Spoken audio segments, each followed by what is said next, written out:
নমস্কার বন্ধুরা, sister tasty কিচেনে আপনাদের সবাইকে স্বাগত জানাই। আর আজকে টেস্টি কিচেনের রেসিপি হচ্ছে চিকেন ডাক বাংলো। তো প্রথম থেকে আপনারা শেষ পর্যন্ত ভিডিওটা দেখতে থাকুন যে আমি কি কি উপকরণ দিয়ে আমি এটা বানাচ্ছি। তো প্রথম স্টেপ হচ্ছে আমি চিকেনটাকে যেহেতু ম্যারিনেট করার জন্য কিছু 10-15 মিনিট সময় লাগবে, সেই জন্য আমি এটাকে ম্যারিনেট করে রেখেছি। কি কি দিয়ে ম্যারিনেট করেছি? লঙ্কা গুঁড়ো, হলুদ গুঁড়ো, দই, ধনে গুঁড়ো আর নুন, এই দিয়ে আমি এই মাংসটাকে ম্যারিনেট করে রেখেছি 10 থেকে 15 মিনিট। আর দ্বিতীয় স্টেপ হচ্ছে মশলাটাকে বন্ধুরা আমি ওভেনে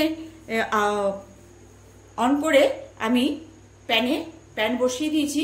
এবারে দিয়ে দিয়েছি সর্ষের তেল।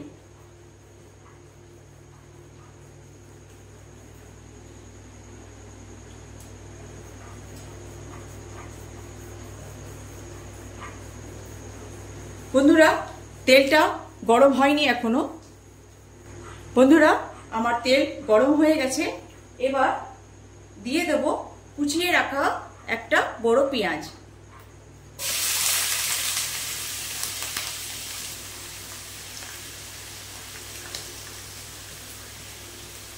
বন্ধুরা আপনারা যদি সর্ষের তেল একেবারে, অনেকে আছে না যে সর্ষের তেল বেশি খায় না, তারা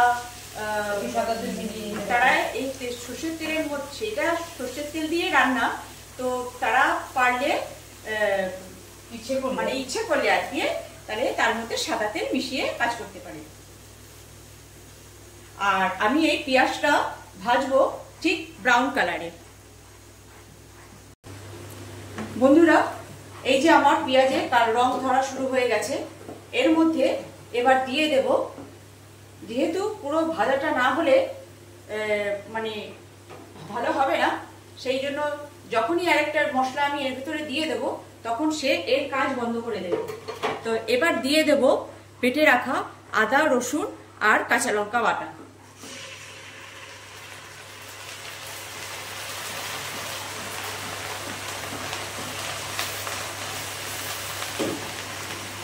এবার এটাকে ভালো করে কষে দেব।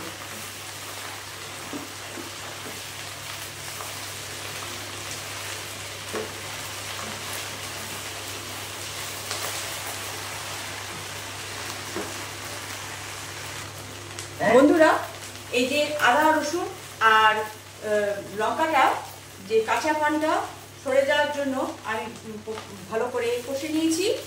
এবারে এর মধ্যে দিয়ে দেব দুটো আলুর টুকরো। এবার এই আলুটা দিয়ে সুন্দর করে একটুখানি কষে নেব।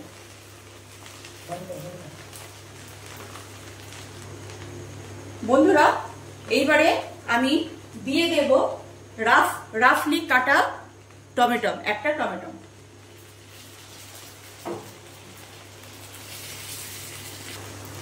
জানেন তো বন্ধুরা, ভালো মতন মশলাটা কষা না হলে তরকারিটা স্বাদ আসবে না, সেই জন্য টমেটোটা দিয়েছি।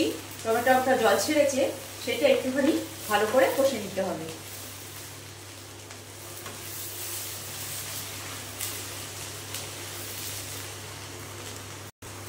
বন্ধুরা এইবারে ম্যারিনেট করা এবার মাংসগুলো এবার এটা দিয়ে কষবো।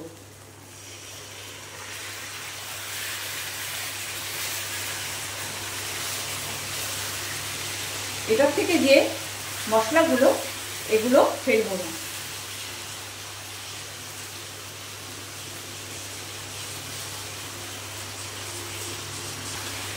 বন্ধুরা এই যে আমি এটা ভালো করে কষে নিতে হবে, কেন কি এই যে আমি দইটা যে দিয়েছি না, দইটার থেকে যে দইয়ের যে ময়েশ্চারটা সেটা বেরোচ্ছে, এবং এটা ভালো করে কষে নিতে হবে। আর ভালো করে তরকারিতে জানেন বন্ধুরা, ভালো করে তরকারি না কষলে ভালো লাগবে না তরকারি, সেই জন্য। আর এটা দ্বিতীয় স্টেপ হচ্ছে।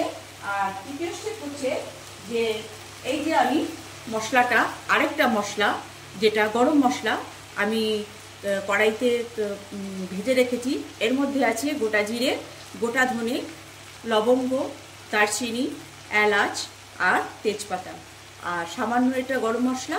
এটা আমি একটুখানি তেল দিয়ে এটাকে ভেজে রেখেছি। এবার যখন এটা আমি দেব, এটা আমার মুখ্য মশলা। তো এটা কষে নিয়ে আগে, তারপরে এটা দেওয়ার পালা।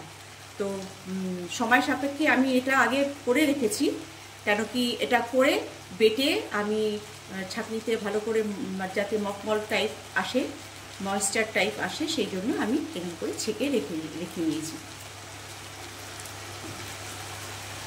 জানি তো বন্ধুরা, ডাক বাংলোটা কোত্থেকে এসছে? ডাক বাংলোর রেসিপিটা তাহলে আমরা করছি যে, সেটারও তো একটা ইতিহাস বলতে কিছু আছে। তো ডাক বাংলোটা এসছে আমাদের ইন্ডিয়ায়, যখন ইস্ট ইন্ডিয়া কোম্পানি আমাদের ভারতে আসে, তখন তারা যখন রাজত্ব করতে থাকে, তারা সপ্তাহ শেষে যেরকম আমরা উইকেন্ড নিই না, যে এক জায়গায় কাজ করছি, সে সপ্তাহে একদিন আমরা ছুটি পেলাম। তো তখন তারা এই কোনো বাংলোতে গিয়ে, যেখানে সুনসান জায়গা, যেখানে কেউ যায় না, বাংলো টাইপ, সেখানে গিয়ে তারা রেস্টের জন্য যেত। তো সেখানে তো আর আশেপাশে যা থাকতো তাই তারা দিয়ে সেই রেসিপি করতো আর কি।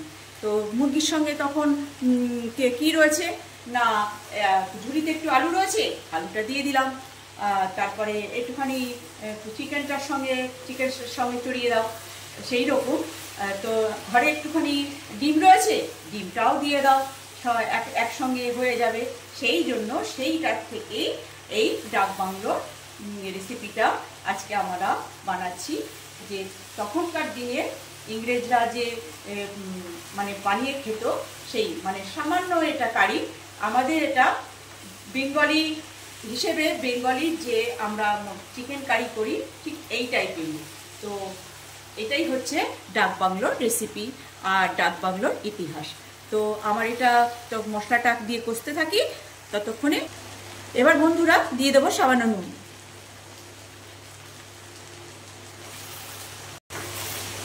বন্ধুরা, এই যে আমার মশলা তেল ছেড়ে দিয়েছে, এইবারে আমি এই গরম মশলাটা, এই যে করে রাখা, এইটা দিয়ে দেব।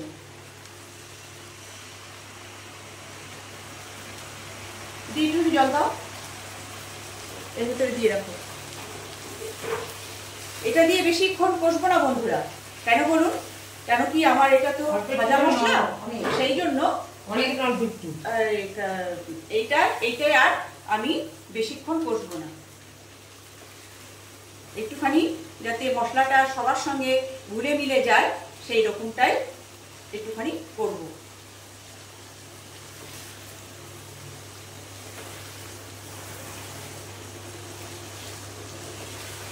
ওয়াও,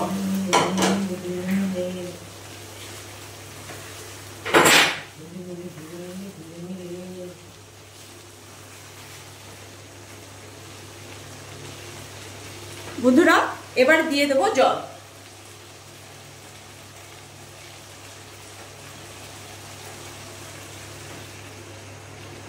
দিয়ে একটুখানি জল দাও। বন্ধুরা এখানেও আরেকটা টুইস্ট আছে। এই যে আমার প্রায় ঝোল পুরো কমপ্লিট, প্রায়। এখানেও আরেকটা টুইস্ট আছে, কি বলুন বন্ধুরা? এই যে বলেছিলাম না, ঘরে দুটো ডিম বেঁচেছে, ঘরে দুটো ডিম আছে, সেটাও দিয়ে দিলাম।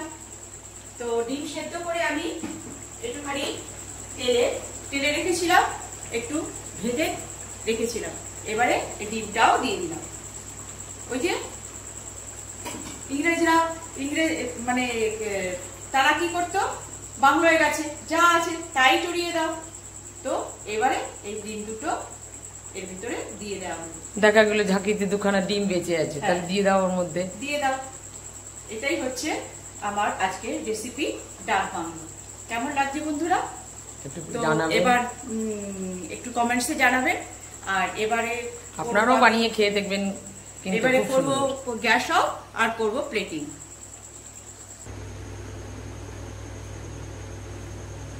এই যে বন্ধুরা আমার ডাক বাংলো চিকেন ডাক বাংলো কেমন লাগছে বন্ধুরা? ভালো লাগছে তো? তো ভালো লাগলে সামান্য রেসিপি আপনারাও বানিয়ে খেতে পারবেন।